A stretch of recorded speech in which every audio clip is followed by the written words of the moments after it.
Aqui é o professor Tiago Fernandes, diretamente do QG, aqui no Rio de Janeiro, para todo o Brasil, para todo mundo, esse curso maravilhoso da Geografia Avançada, tá? Bom, o objetivo desse curso é a gente pegar temas um pouco mais específicos, temas atuais, temas que têm uma grande possibilidade de aparecer tanto no Enem como em outras provas estaduais aí pelo país, e apresentar para vocês de uma forma como pode aparecer na prova. Apresentar para vocês reflexões, no caso aqui da geografia, evidentemente, tá? E também aplicações. Tá? Eu vou seguir essa aula com uma linha de raciocínio, o meu fio condutor, o meu norteador é o Enem. Eu vou mostrar para vocês as habilidades, enfim, mas que fique claro que isso se aplica às provas estaduais e durante a aula eu vou até dar alguns exemplos disso, tá legal? Tema da aula de hoje, olha aí para o slide, por favor, é o coronavírus, análise e perspectivas sobre o Brasil e o mundo. Ou seja, um tema de uma enorme importância, um tema de uma enorme relevância, um tema de uma altíssima possibilidade de aparecer em provas, redações, enfim. Então, foca aí, presta bastante atenção, que essa aula foi feita com muito carinho para a gente debater, tá legal? Como eu conversei com vocês, como é que a gente vai atuar quando ele fala de perspectivas aqui, né, tem sobre perspectivas sobre o Brasil e o mundo, como que a gente vai trabalhar? Primeiro eu vou pegar as habilidades transversais ao tema, tá? É o que está presente aí no próximo slide que eu vou mostrar para vocês.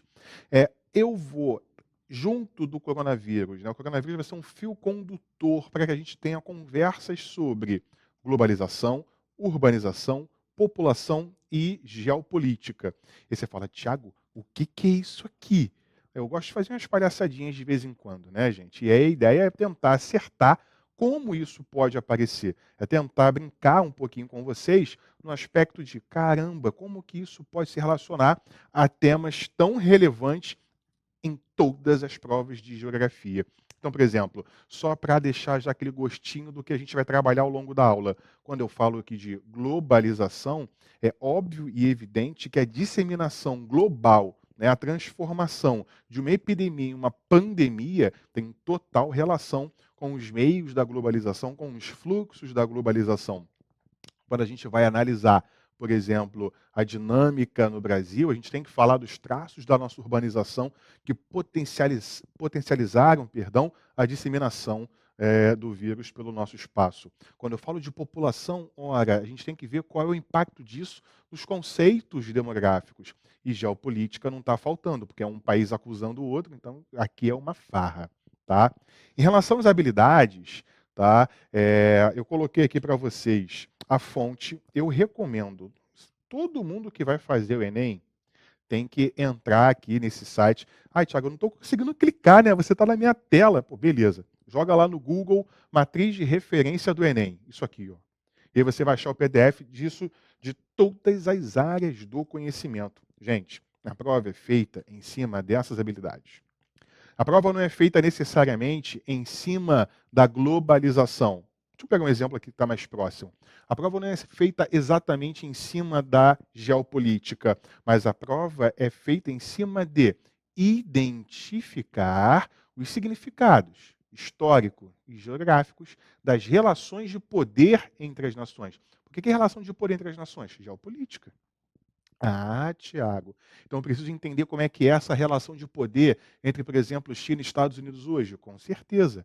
Esse é o foco, tudo bem? Analisar, ou perceber como que o Estado Nacional, o governo, atua em relação aos fluxos populacionais para enfrentar problemas de ordem econômico-social. Opa, a gente não está vivendo um problema de ordem econômico-social, sanitário, filosófico, religioso, onde mais você quiser ir? Então, cara, como é que o Estado vai atuar nisso? A gente tem que ficar atento, é isso que ele vai pedir para você, tá? Comparar significado das organizações políticas, socioeconômicas em diversas escalas. Pessoal, vamos lá, organizações. Hoje em dia a gente vê todo santo dia na televisão OMS, OMS, OMS. Então, calma aí. é importante aqui que ela está presente na tua prova, tá? E aí depois a gente vê como é que a técnica e a tecnologia impactou na nossa vida. E aí eu já vou te dar uma outra pincelada, né? Home office, olha aí, total relação com algo que está acontecendo hoje, tá legal? E evidentemente que isso pode trazer um impacto sobre a circulação e produção de dinheiro, de mercadorias de valor, né? E evidentemente com consequências para a sociedade e para o espaço. Então é assim que a prova é feita, é assim que a prova é pensada, tá? Eu vou te apresentar o conteúdo, mas esse conteúdo em cima dessas habilidades. Então esse é o nosso norte na aula em relação ao Enem. Mas evidentemente, insisto e repito, isso pode ser aplicado para qualquer vestibular estadual aí, tá? Bom, e aí eu vou começar fazendo essa pergunta para você. Se o atual coronavírus, né, esse aí que trouxe para a gente essa doença que ficou conhecida como Covid-19, né, Coronavirus disease, ó, esse inglês aí, aula interdisciplinar, beleza? Surgisse em 1973, no mesmo lugar onde surgiu, na província de Wuhan, no leste chinês, aquela área mais desenvolvida. A propagação mundial seria, três pontinhos, olha para mim. Responde aí. Eu tenho superpoderes. Esteja você onde estiver, eu vou ouvir você. Tá? Poder da mente. Responde para mim. Perceba, eu coloquei seu atual coronavírus, porque existem outras formas do coronavírus, tá legal? Se esse mesmo vírus que a gente está enfrentando hoje, tá, surgisse no mesmo lugar, nas mesmas condições, no mercado lá na sopa de morcego, tudo bem? Em 1973. Vocês acham que a propagação, os efeitos, a disseminação seria maior, igual ou menor? Responde aí para mim. Eu vi você que falou maior, mas eu vi que a maioria falou menor. E a maioria falou menor e eu tenho quase certeza pautado em um argumento. Qual foi esse argumento? Tiago, na década de 70, a globalização não era tão intensa como é hoje, né? Já que você deu aquela palhinha no começo da aula lá, você já me deixou atento para falar sobre globalização, então eu já percebi que, bom, na década de 70 eu já estudei que a globalização não estava no nível de profundidade que a gente está hoje, né? A gente já vive uma época da indústria 4.0, Tiago, então ia ser menor. E se eu pedisse um segundo fator para explicar? Porque esse primeiro fator eu confio, você mandou bem, você conseguiu entender, show de bola. E mais um fator. Gente, a China, em 1973, estava muito longe de ser a segunda potência do mundo como é hoje. Vamos lembrar que a China em 73, olha que esse ano de 73 é um ano complicado, você lembra? É o ano do choque do petróleo, é um ano que já demonstra que algo que acontece em um ponto do planeta pode reverberar para o resto. Só que a China em 73 ainda é uma China de Mao Tse-tung. A China em 73 ainda é uma China rural. A China em 73 ainda é um país infinitamente fechado em relação ao que é hoje. Vamos destacar que a China começa a apresentar um crescimento econômico a partir de 76, quando assume Deng Xiaoping. E aí ele vem com as 4 reformas, e aí vem década de 80 e 90, a China explode, China apresentando crescimento econômico, exceto esse ano de 2020, em função da pandemia, evidentemente, sempre acima de 7, 8% ao ano, desde a década de 70. Então, em 73, se esse vírus surgisse lá no mercadinho, em Wuhan, tá legal? Com as mesmas características biológicas, dificilmente a gente teria uma pandemia do nível que a gente tem hoje. Porque os fluxos eram bem menores, como vocês bem colocaram, e principalmente a parte da China, que ainda era um país bem fechado. Então vamos destacar a importância desse crescimento econômico chinês ao longo das últimas décadas. Então aí você tem um fator também que invariavelmente vai ser fundamental para ajudar a explicar a disseminação dessa pandemia. Tudo bem? Então, Resposta ok, entendida. Vamos voltar para o slide, então. E aí, seria menor, como você bem falou. E aí eu só quero lembrar para vocês, né, alguns aspectos do que diz respeito à globalização para poder explicar o porquê, né, de tamanha propagação. Essa imagem aqui, que eu estou destacando com a setinha para vocês, ela surge, né, no livro do geógrafo David Harvey, em que ele coloca o seguinte, essa imagem, caraca, largamente utilizada em vestibular, né? Muita gente já viu esse tipo de imagem. E quando o aluno vê esse tipo de imagem, olha aqui para mim de novo rapidinho, deixa eu falar uma coisa com vocês. Às vezes vocês falam uma coisa que, caraca, eu fico muito irritado. Muito irritado. Ah, Thiago, eu sei o que significa essa imagem aí. O mundo está diminuindo. E quando você fala isso, é praticamente a mesma coisa que tu fala que a Terra é plana. Sério, eu fico com a vontade de pular e na câmera, entendeu? Não dá. A distância entre Rio e São Paulo é a mesma. Seja em 1800, 1900, 2000, vai ser a mesma. Não vai mudar. Então, não fale que o mundo está diminuindo. O que nós temos é uma compressão da relação espaço-tempo. Ficou até bonito, né? Imagina você usando isso na redação. Que luxo. Tá humilhando, né? Pô, que isso. Gente, compressão da relação espaço-tempo. Né? O que significa isso? Significa que a gente consegue percorrer um espaço maior em um tempo menor ao longo do tempo aí cronológico, evidentemente, tá? Em função do avanço da técnica. E aí, volta para o slide, por favor. E aí, quando a gente pega um momento pré-revolução industrial, eu tenho uma dificuldade para me locomover. Né? Vamos lembrar que os portugueses levavam, em média, 3 meses para chegar ao Brasil, né? Nesse momento aqui. Tá legal?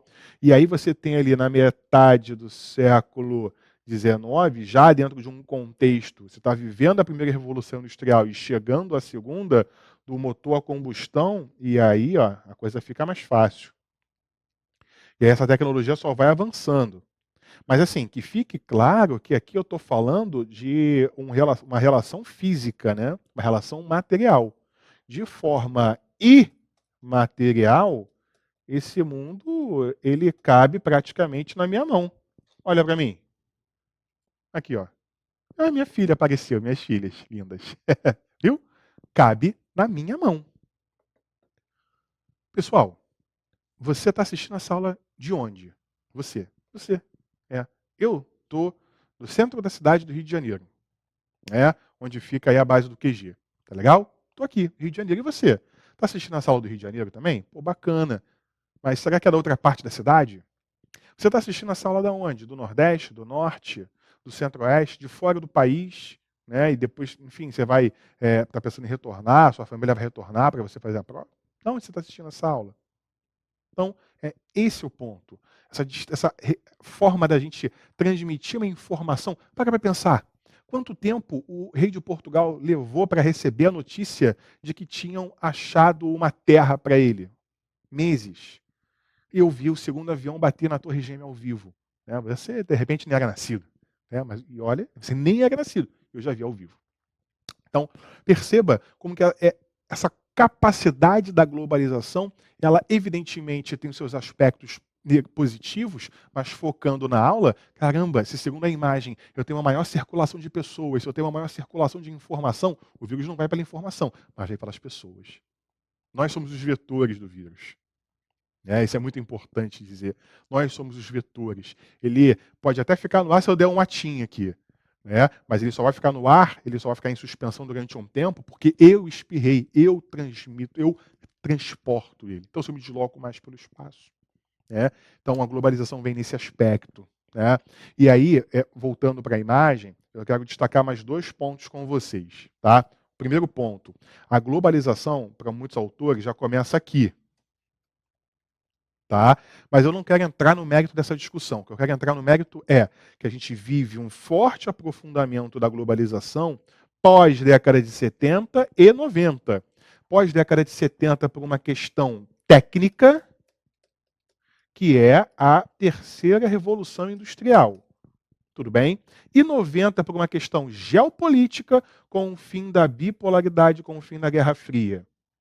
Tá legal? Então, a partir do momento que a gente tem essa aprofundação, esse aprofundamento da globalização, já fiz uma composição por aglutinação, né? Aprofundamento com globalização.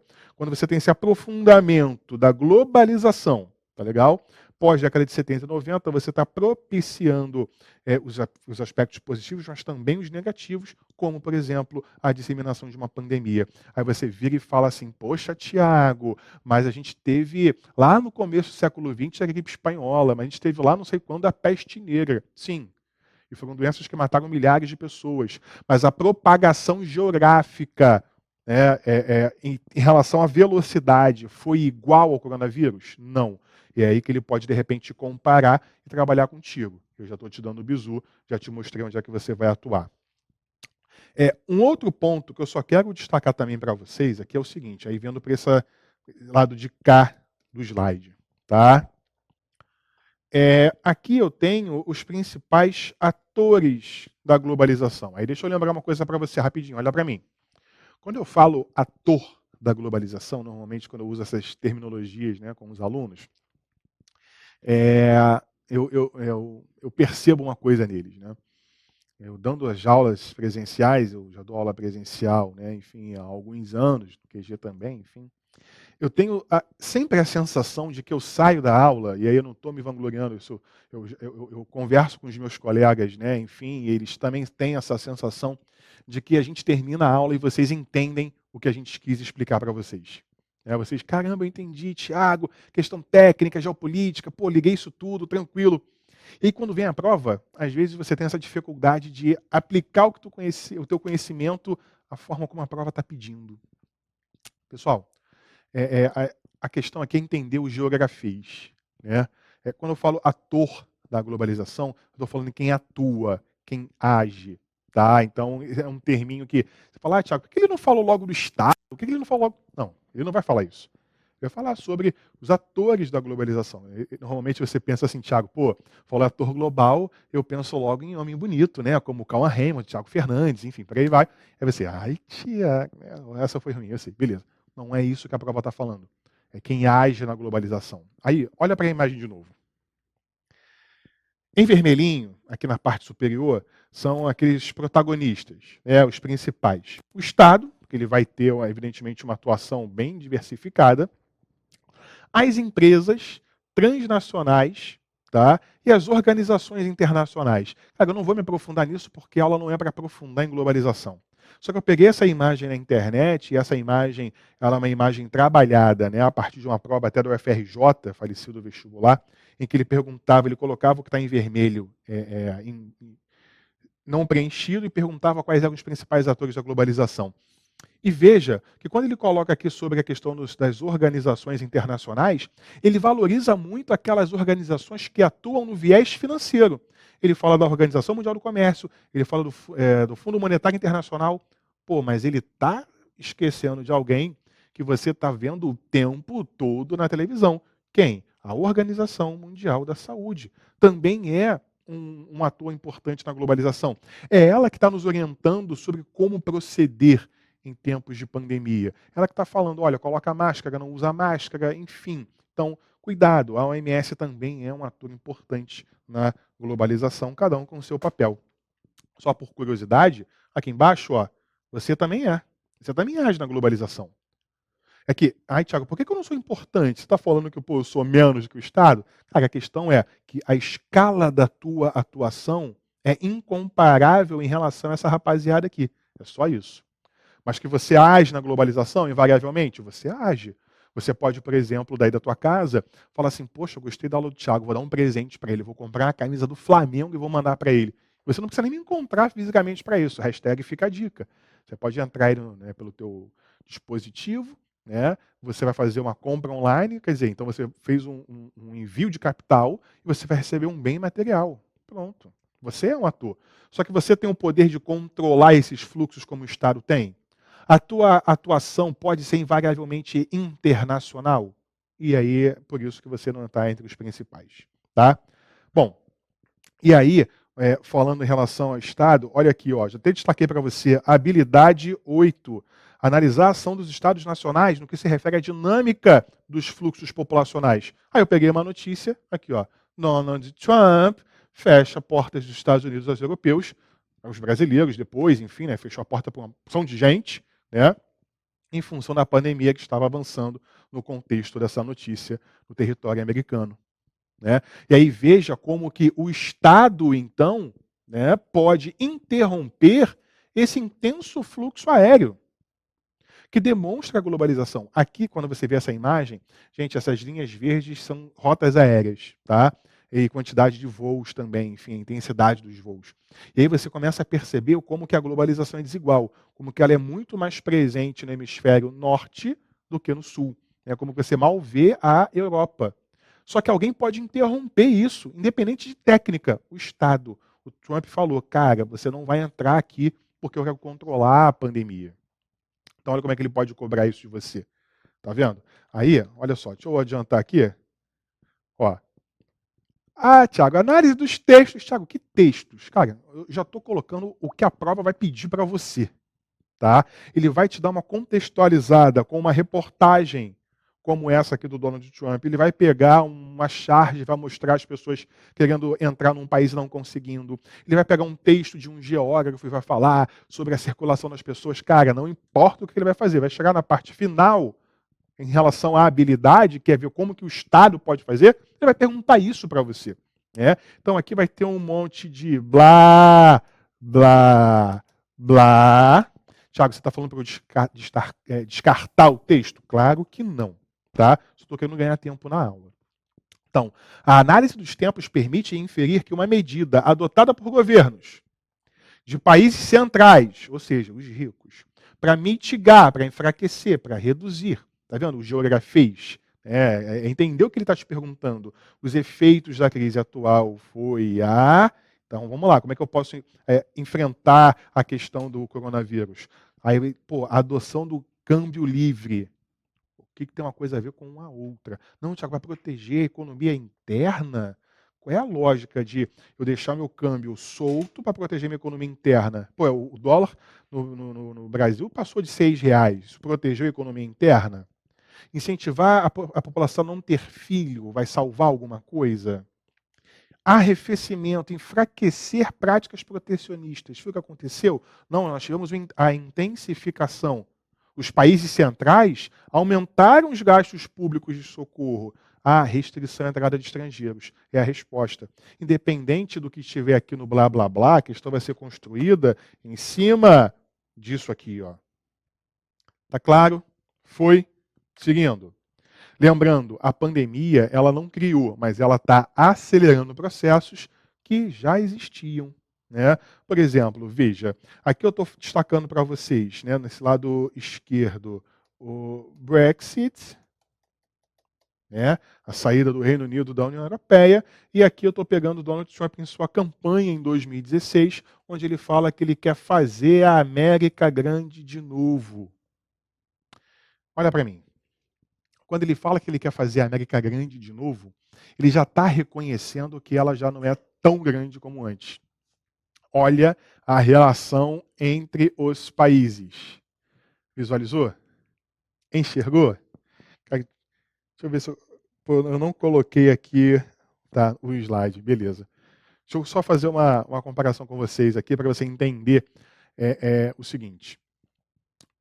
Desde daquela década de 70 que eu falei para vocês no começo da aula, né, em que o governo chinês começa, né, a implementar reformas, isso fazendo com que a economia chinesa cresça.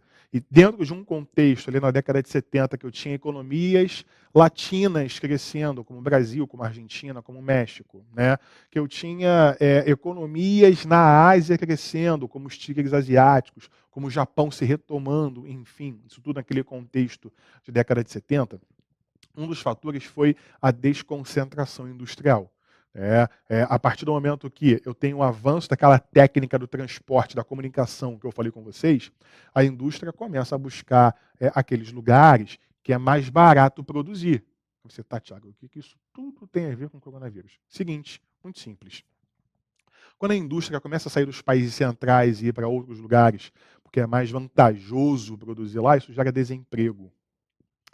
E aí, o que acontece? Quando você tem a expansão desse desemprego já começando a surgir ali na década de 70, 80, por aí vai, a coisa se torna ainda pior no século XXI, aí foca no slide rapidinho, para eu explicar o que eu quis dizer com essa frase para vocês, que é o seguinte: quando a gente tem a virada do século, o lado ruim da globalização, e aí acostume-se essa palavra, o nosso enorme Milton Santos, o maior geógrafo, né, brasileiro de todos os tempos e um dos maiores do mundo, num dos seus últimos livros, chamado Por uma Outra Globalização, ele fala que a globalização tem um lado, né, da fábula, da fantasia, da perversidade, como ela poderia ser. São os lados da globalização. Está falando dos lados ruins da globalização. Eu estou falando para você que no século XXI, as consequências negativas da globalização começam a chegar com mais intensidade aos países ricos. Eu estou falando do quê? Estou falando de desemprego, estou falando da imigração. E essa imigração, não é que ela seja ruim, mas ela está levando algo para esses países centrais que eles não estavam acostumados a viver, que é a influência cultural. Eles influenciavam. Mas aí agora, quando tem um imigrante lá, levando a sua religião, levando a sua comida, levando a sua fala, enfim, isso tem uma transformação cultural. Há um dicionário de Spanglish nos Estados Unidos. Então, calma aí. Quando eu quero fazer a América grande de novo, eu começo a adotar medidas protecionistas. Eu começo a me isolar do mundo. Eu não quero mais ter essas mesmas relações. E aí, quando eu tenho um contexto de coronavirus, aqui, ó, isso só acelera, só intensifica. Eu não criei. Então, de repente, ele também pode colocar para você o coronavírus como uma intensificação desse processo. Tá? Bom, e aí, seguindo um outro impacto também, a gente pode trabalhar uma nova organização espacial no processo de produção. Porque, como eu já destaquei para vocês, hoje a nossa produção ela é muito desconcentrada. Certo? Quando você pega, por exemplo, a produção de um avião, você tem parte feita nos Estados Unidos, na Austrália, no Canadá, em diversos locais da Ásia, na Europa. Tá. Só que aí vem a pandemia. Aí alguns estados do Nordeste compram respiradores e eles ficam retidos na China, nos Estados Unidos. Aí eu te pergunto, olha para cá rapidinho. Mais uma vez a atuação do Estado aí, tá? Até que ponto essa pandemia não pode trazer para a gente uma reorganização espacial da produção? E aí, por que eu estou falando isso para você? Veja, essa desconcentração ocorreu em função, principalmente, basicamente, de uma redução de custos, barateamento de preços. Tá, aí eu lucrei mais. Só que quando eu precisei de um aparelho, quando eu precisei de um respirador, quando eu precisei de alguma coisa, eu não tinha mais, porque não chegava até mim. Eu passei dificuldade. Será que, de repente, aí foca no slide, que vem o meu questionamento. Será que, de repente, a produção do espaço, a partir de atores hegemônicos, ou seja, do Estado, as grandes empresas, ela vai continuar sendo pensada prioritariamente a partir do dinheiro? Ou outros atores ou fatores políticos podem ganhar força? Tiago, o que você quer dizer com isso? Será que, de repente, o governo não pode falar assim? Aí olha para mim de novo. O governo não pode falar assim, poxa, cara, eu sei que você foi produzir lá, que você queria ganhar mais dinheiro. Só que isso deixou a gente exposto. Eu vou te dar alguma vantagem, vem para cá.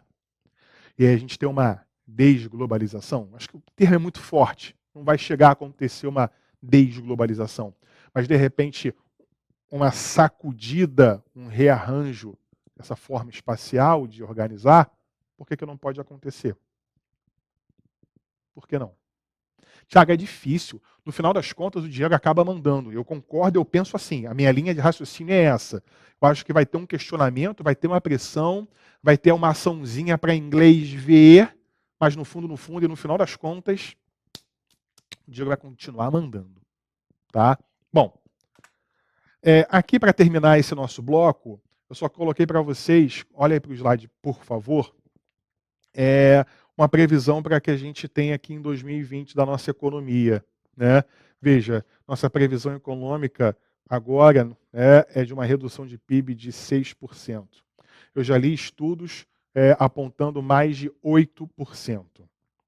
Tiago, o que você quer trabalhar aqui? O que a gente pode fazer aqui? Tá?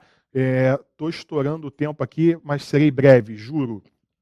Que é o seguinte, veja, o único setor que ainda não está negativo é o primário, porque as pessoas têm que comer. Né? Mas veja que o crescimento ele é tímido em relação ao que já foi em outros anos. Né? Assim, ainda é um crescimento. A gente até tem aqui em 2020 um número melhor do que nos últimos 2 anos, mas ainda é um crescimento tímido perto do que a gente já viveu em relação à agropecuária. Mas todos os outros setores, puxados pela indústria, né, têm uma redução pesada. Tiago, viu um número aqui grandão, o que é isso? Cara, isso aqui é um gasto bruto, que a gente é uma taxa, né, que considera o gasto bruto com capital fixo, máquina indústria, puxando para baixo. E a indústria, quando cai, cai o resto também. Não tem como, né? Eu vou ofertar menos coisas no serviço. Tudo bem? Tá claro? Então perceba que, de repente, é um viés também, destacando a diferença em relação ao agro é tech, agro é pop, agro é tudo. Não é o foco da nossa aula, mas já fica aí a pulguinha atrás da tua orelha. Tá bom? Estou te aguardando no próximo bloco.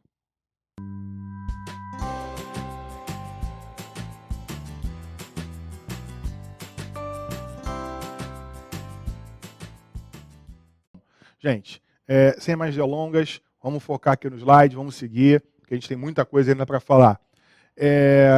Uma das habilidades também exigidas é você comparar textos, comparar realidades, enfim. E aí eu gostaria de pedir, de implorar você, aí deixa eu trocar aqui até a cor da minha caneta, deixa eu voltar aqui para o vermelho clássico, eu gostaria de pedir para você cuidado com as comparações. Tá? Por quê? Tiago, país A, país B teve mais sucesso, teve menos sucesso em relação ao controle da pandemia, né? País A sofreu mais, país B sofreu menos, enfim. E aí, cara, por que eu peço que você tome muito cuidado, né? Até para falar mesmo, às vezes você está conversando aí com os seus familiares, tá? Porque país assim, país assado foi melhor. Gente, nós temos realidades distintas sobre diversas formas. Dinheiro, né? Diversas questões geográficas, culturais, estruturais, políticas. Então, por exemplo, olha aqui para mim. China. Pô, Tiago, a China construiu o hospital de campanha em 6 dias. A gente aqui no Rio de Janeiro está passando vergonha com o hospital de campanha. Né? A China é uma ditadura. Então o governo falou, fica em casa. Fica em casa. Fica em casa, pô. Aqui no Brasil o governo fala para você ficar em casa, as pessoas tiram foto da mureta da Urca, pô. Entendeu? As pessoas vão passear. Ué. Ah, Thiago, mas isso é porque é ditadura. Tá, Japão não é ditadura. O governo falou, fica em casa. A população ficou em casa. Por quê? Cultura. O japonês é disciplinado. E o italiano? Foi para a rua. Percebeu? Então, assim, a gente tem que tomar cuidado com essas comparações. Tem muitas ressalvas. Aí pensa comigo. Olha o slide que eu coloquei aqui para vocês, para a gente pensar um pouquinho sobre essas comparações. Aqui, ó. Pensa comigo. Tá legal? Aqui eu estou te apresentando um mapa com a densidade demográfica da Itália. Por que eu estou usando a Itália aqui? Né? Porque tem uma fala que ficou famosa do nosso presidente, falando que na Itália a situação ia ser sempre muito pior do que no Brasil. A gente já passou da Itália já há muito tempo, porque, além da população envelhecida, eles tinham uma maior densidade demográfica em relação ao Brasil. Pô, isso é verdade? Pô, parcialmente sim. Se você for pegar a população da Itália e dividir pela área, pô, você tem. O Brasil tem uma densidade demográfica de aproximadamente 24 habitantes por quilômetro quadrado. Né? Pô, a Itália é de centenas de pessoas. Tá? Só que a população, tanto lá como cá, é mal distribuída. E aí, se eu for olhar aqui para os grandes centros, pô, não estou perdendo em nada para a Itália, meu amigo. E se eu for meter uma lupa, né? Cara, Tiago, o que o Jesus está fazendo aqui? Porque ele está bolado, porque a gente está pensando. Olha a cara dele de pensador. Se você for avaliar Paraisópolis, São Paulo, Rocinha, Rio de Janeiro, que você tem mais de 40 mil habitantes por quilômetro quadrado, o que adianta eu falar que a Itália tem uma densidade demográfica maior, se eu tenho pontos no meu território em que, além da densidade ser muito maior, as condições sanitárias, as condições financeiras são infinitamente piores. Eu falo para você, lava a mão com água e sabão. Com que água? Com que água? População, pô, você quer aglomeração maior do que essas aqui? Então, cuidado. Por isso que eu falo, tem que tomar muito cuidado com as comparações. Que eu, de repente, eu solto uma assim, não, a Itália tem uma densidade demográfica maior, então lá vai se disseminar de uma forma mais intensa que o Brasil. Pô, uma hora de vazio, pô, mora quase ninguém aqui. Pô, fala sério, tá, mas o Brasil não é só isso. O Brasil é um país de dimensões continentais e absurdamente desigual na sua formação socioespacial. E aí eu pego um território como esse, olha, ó o Jesus bolado. Caraca, é verdade, Tiago. Eu não posso fazer essa comparação não, né? Não, não pode. Se você fizer, você pode correr um risco. Tiago, você está comparando uma área dentro de uma cidade com um país. Ué, sim. Então eu não posso ser generalista e falar que em país A vai ser melhor ou pior do que em país B, porque as condições são desiguais dentro de todos os países. E aí você tem que analisar o seguinte, que a gente é um país em que a população urbana ainda mora predominantemente em metrópoles, e dentro das principais metrópoles, entre 10% a 20% da população reside em favela. Então eu não estou falando de pouca gente, eu estou falando de uma população maior do que muitos países por aí, que moram em favelas. Então cuidado com essas comparações. Tá? Aqui tem um mapa que eu estou falando para você que vai aparecer em alguma prova. Não tem como esse mapa não aparecer em provas. É um mapa espetacular, maravilhoso, tá? Produzido por um grupo de geógrafos para a saúde, tá? Que tem, né, dentro do seu corpo geógrafos dessas faculdades aqui, né, em que eu destaco a Unesp, a Universidade do Estado de São Paulo, já estive lá em 2004, um campus maravilhoso, enfim, uma geografia muito moderna, de muito estudo, muito forte. E os caras produziram esse mapa para você. Covid-19 e as estruturas territoriais brasileiras. Aí vamos lá, vamos analisar o mapa, que também é uma habilidade exigida em todas as provas. Tá?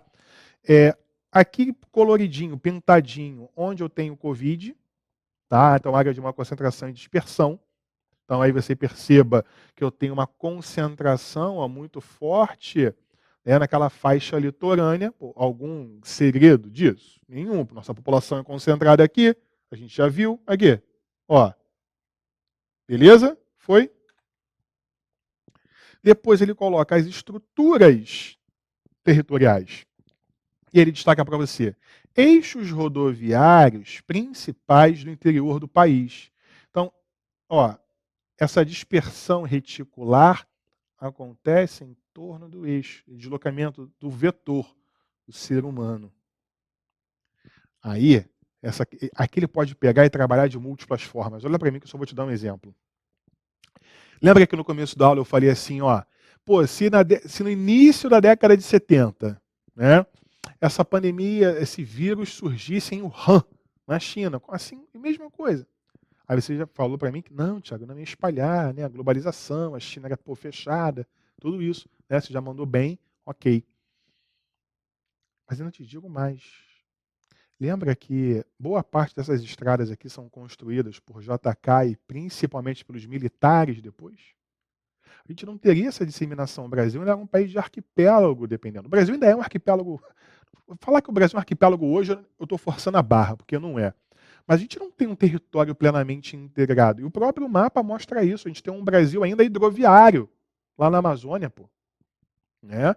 Então, o próprio Brasil não é plenamente conectado internamente. Então, provavelmente, se ele chegasse no Brasil na década de 70, não ia se interiorizar como aconteceu em 2020. Tá legal? Aí volta para cá rapidinho. Veja que ele divide aqui o Brasil rodoviário do Brasil hidroviário. Né? Quer dizer, é um mapa maravilhoso que ele está falando para a gente. Mesmo tendo as intervenções militares, né? A Zona Franca de Manaus, é isso? Os projetos aqui no Pará, construção de ferrovias, hidrelétricas e por aí vai, a região norte, o extremo norte do país, ele ainda é bem menos conectado ao restante do país em relação a outras áreas. Caramba, olha que análise. Olha, chegando às reservas indígenas. Então, é um mapa que ele pode trabalhar das mais variadas formas. E você, tá, Thiago, e quem é esse maluco de bigode aí do lado? Esse aqui é Maximilien Sorre. Para os íntimos, Max Sorre. Geógrafo, né, que produziu muita coisa aí até a primeira metade do século XX, tá legal? E que teve uma contribuição muito grande para a área da medicina. Ele tem alguns estudos relacionando a propagação de doenças, relacionando aos ambientes. Então, olha para mim. Eu já estou te contando como é uma forma de uma enorme probabilidade que a prova pode cobrar isso de você. Ele vai pegar um texto do Max Sorre, vai colocar esse mapinha e vai pedir para você relacionar ou explicar a disseminação da doença de acordo com o meio, com as estruturas ou algo nesse sentido. É mole, né? Quando a gente entra num jogo, já sabendo o que o adversário vai fazer, né? Estou entrando aqui no ringue do UFC. Pô, sei que meu adversário só dá soco de direita, eu não vou dar mole para a direita dele, eu vou rodar para o outro lado, ele que me acha. Estou te falando como é que a prova vai cobrar assim de você, em cima dessas habilidades e pedindo para você relacionar esse tipo de coisa.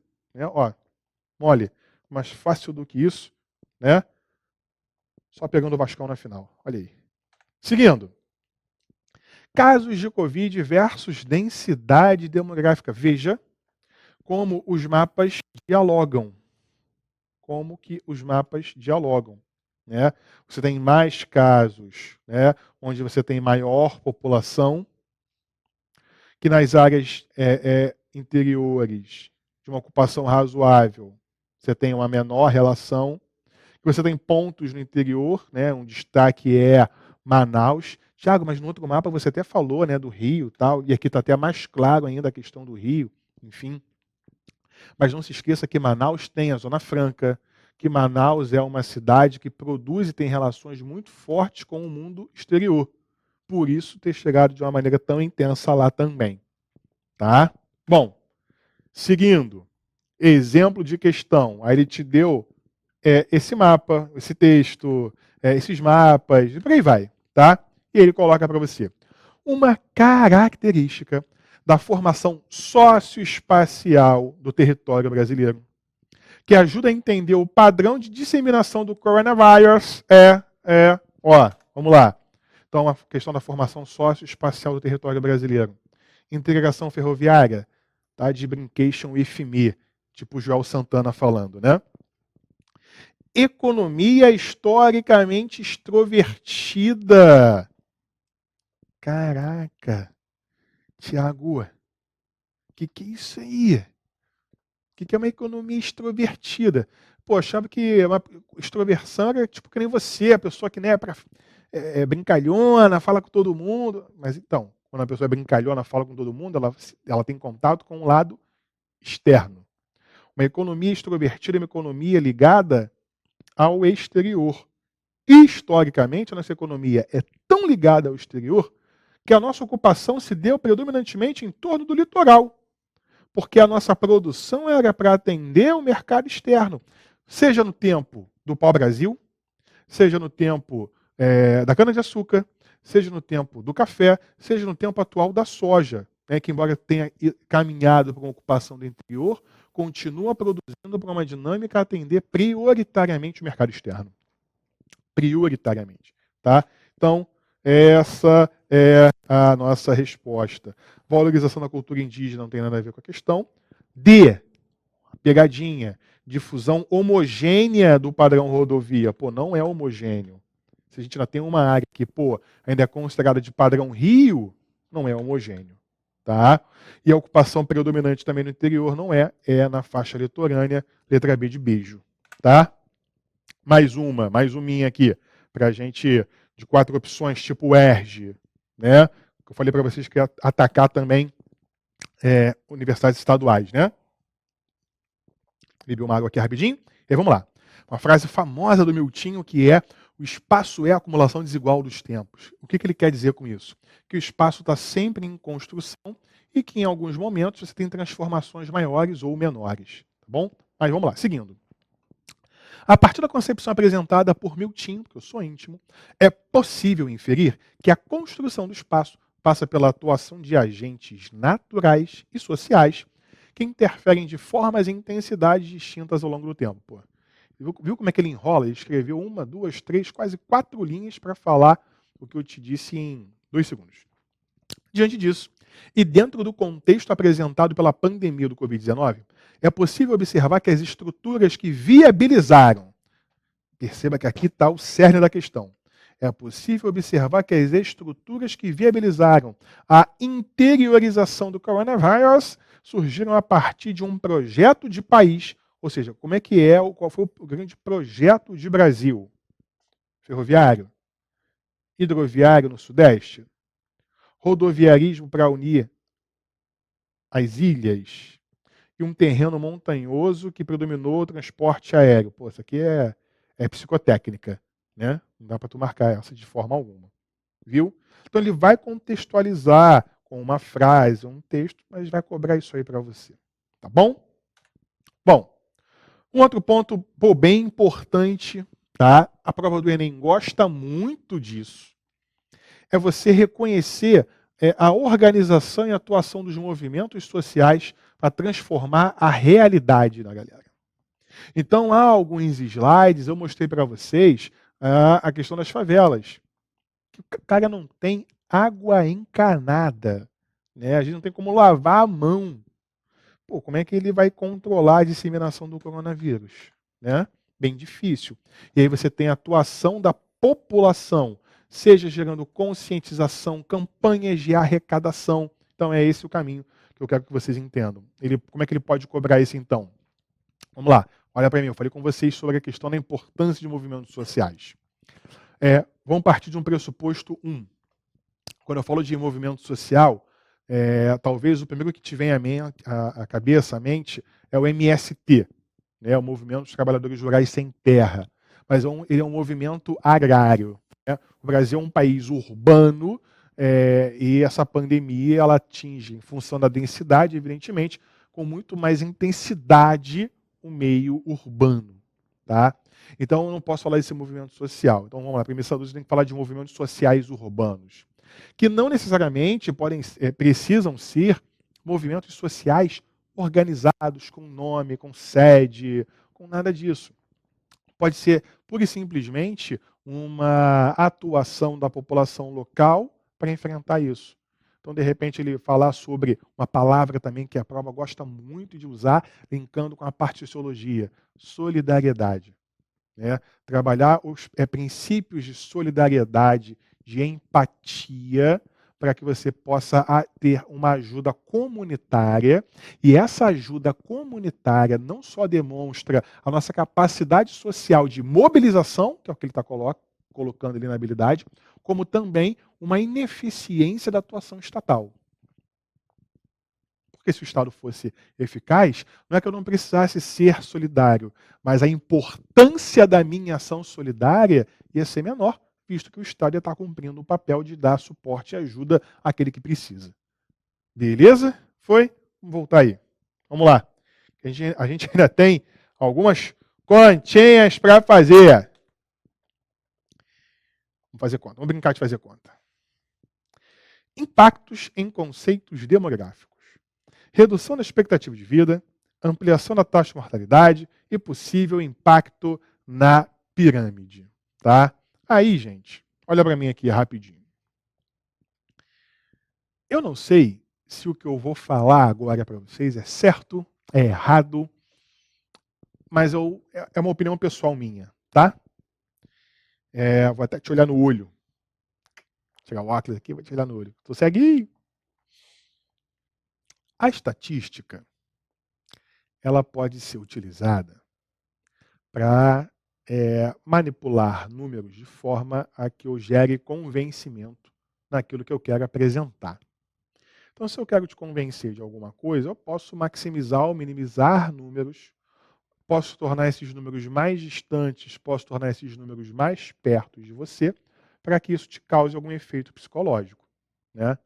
Então, assim, por exemplo, quando a gente pega uma população como a nossa de hoje, né, aproximadamente 210 milhões de habitantes, e aí tu fala assim que, pô, olha que pensamento escroto. Ah, já morreram 1.000 pessoas. Pô, 1.000 pessoas para 210 milhões de pessoas, nasceu mais do que isso aí, pô. Quando você fala isso, não vou nem entrar no mérito bizarramente escroto de você menosprezar a vida humana, né?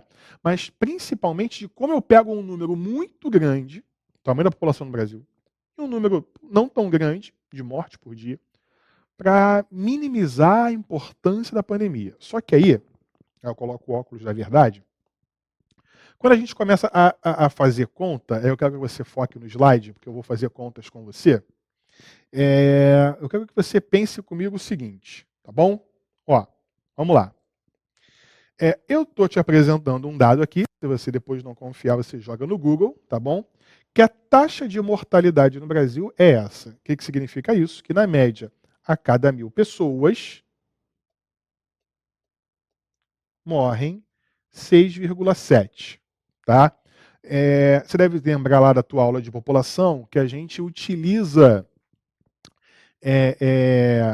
essa forma de falar por mil. Aí, olha aqui para mim rapidinho para eu te explicar, que é para a gente poder comparar melhor, né, os lugares. Então, por exemplo, quando eu falo para você assim, porque a taxa de mortalidade na China é de 2 por mil, fica mais fácil para você comparar no Brasil de 3 por mil, porque aí você está comparando dentro do mesmo grupo, né? Se eu falasse em relação à população total do país, você teria que obrigatoriamente ou saber o tamanho dessa população total ou teria que te informar.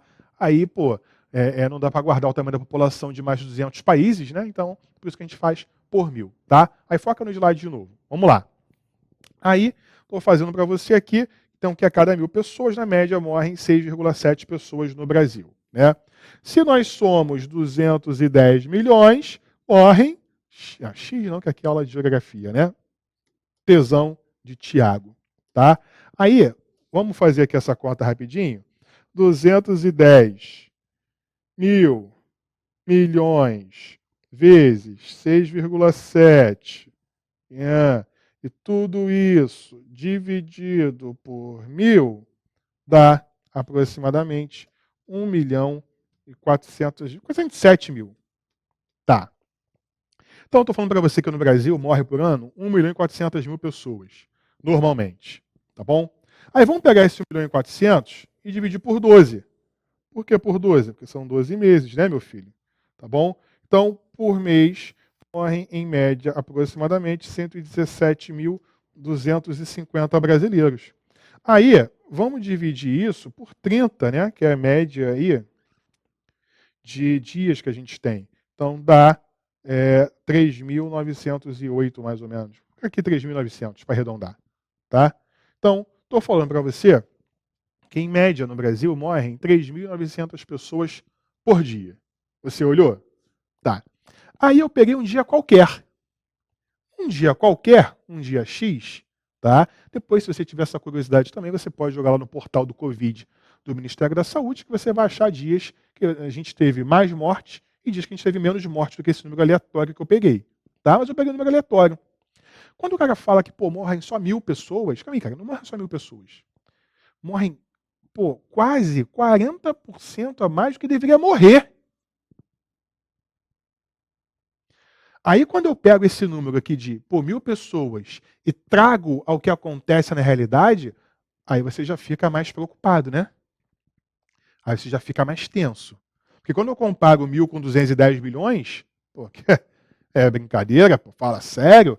Quando eu falo para você que morrem 3.900 pessoas por dia, e aí tu pega um dia que morre 1.000, 1.200, 1.500, 1.600, 800, caraca, Thiago. Está morrendo 10, 20, 30, 40, 50% de pessoas a mais do que deveriam morrer. Aí, desculpa, olha para mim aqui só um instantinho. E isso, oficialmente. Isso, oficialmente. Tu ainda pega os casos de subnotificação. Pegou? Aí eu te convido a fazer uma reflexão. Eu falei para você que, em média, morrem 1.400.000 pessoas ano, né, no Brasil. Aí em 2021, faz um exercício. Pega quantas pessoas morreram no Brasil em 2020, que você vai ter uma ideia aproximada da quantidade real de pessoas que morreu de Covid-19. Vai morrer muita gente. Aí você, pô, Thiago, cara, você me deixou assustado, tá? A prova é para me deixar assustada? Não. A expectativa de vida do brasileiro, né, hiperatualizada, está batendo. Claro que é desigual, tá, gente? Em alguns estados é mais, outros estados é menos, então na média no Brasil, é de 76 anos. Então eu estou falando para você que está morrendo aí, em média, por dia, 10, 20, 30, 40, 50% de pessoas a mais. Tu acha mesmo que todas essas pessoas que estão morrendo têm mais de 76 anos? Claro que não. Então, provavelmente, o que vai acontecer com a nossa expectativa de vida? Ela vai ser puxada para baixo um pouquinho? Vai ser puxada para baixo um pouquinho. A mortalidade vai aumentar? Vai aumentar. Dependendo do número de quantidade, né, de pessoas que morrerem. Isso pode trazer um impacto na nossa pirâmide etária? Sim, pode trazer um impacto na nossa pirâmide etária. Né? E aí, vamos lá. Ele te deu toda a contextualização. Um conceito demográfico que sofrerá redução média com a pandemia, mortalidade vai aumentar. Olha como é que ele é malvado, né? Você fala assim, pô, o efeito da Covid, já viu logo, pô, taxa de mortalidade? Pô, vou marcar. Não. Ele quer saber que vai sofrer uma redução média. Teoria malthusiana que explica crescimento, né? A gente sabe que essa teoria é errada. A expectativa de vida é a resposta, e aqui não tem nada a ver com a questão. Tudo bem? Bom, vamos analisar aqui alguns outros possíveis efeitos. Gente, o que a pandemia pode trazer para a gente no transporte? Né? Olha, aqui a gente tem uma possibilidade de viver um ponto de grande incoerência. Muitas cidades estavam caminhando para um transporte alternativo, né? Isso pelo mundo, proibindo a circulação de carros nas áreas centrais, enfim, incentivando o transporte coletivo. Em tempos de pandemia, será que as pessoas vão querer usar esse transporte coletivo? Será que não pode ser um retorno do carro? E aí, se voltar o carro, será que isso não pode trazer um impacto ruim ao meio ambiente esse que gostou, entre aspas, né, do momento de pandemia? Eu falo gostou porque a gente teve uma redução nos índices de poluição atmosférica e coisas nesse sentido, né? Tiago, você está especulando. O que você acha que vai acontecer na verdade? Cara, eu acho que a grande questão em relação ao transporte está relacionada a isso aqui. Se tem uma coisa que essa pandemia trouxe, foi o fortalecimento da ideia do home office. E aí, cara, isso pode trazer um efeito para a gente que se é possível trabalhar de casa, eu vou me deslocar menos. Se é possível trabalhar de casa, por que eu preciso continuar morando num apartamento cubículo no centro da cidade? Se eu trabalhando de casa, posso ter um quintal e uma casa maior nas áreas periféricas. Será que isso não pode causar uma intensificação de uma periferização urbana? E, por favor, você já é black belt na geografia. Você sabe que quando eu falo de periferização, não estou relacionando necessariamente áreas pobres, estou falando aquilo que está longe do centro. A gente pode ter periferias enobrecidas. Então, a partir do momento que eu tiver uma intensificação desse home office, talvez eu nem precise ter esse impacto todo aqui. Talvez as pessoas podem morar mais próximo do trabalho, ir de bicicleta, enfim, a gente pode viver talvez uma transformação. Evidentemente que isso acontece de forma mais rápida e intensa nos países desenvolvidos em relação aos países periféricos. Tudo bem? Isso é óbvio, tá? Em relação ao home office, eu só quero destacar mais duas coisinhas com vocês. E aí eu termino a aula. Né? O primeiro, aqui a gente tem um claro, olha para mim por favor rapidinho. Aqui a gente tem um claro sinal e impacto, tá, de dificuldade na relação do tempo do trabalho e do não trabalho, né? A partir do momento que você está trabalhando em casa, você tem que ter uma organização muito boa para que você consiga dividir a tua vida pessoal da tua vida profissional. E até que ponto que essa vida profissional não vai tomar tempo da tua vida pessoal agora, né? É importante você ter essa reflexão. E pensa comigo, se eu puder dar essa aula de casa, será que eu, já do Rio de Janeiro, não posso estar dando aula para uma pessoa de Um outro estado? Será que eu não posso, de repente, tomar o emprego de um professor desse estado? Será que a gente não vai ter uma guerra de lugares aí em relação à busca por emprego? Fica essa reflexão, tá bom? Gente, eu termino aqui a nossa aula, espero que você tenha curtido, tá? Forte abraço e até uma próxima oportunidade.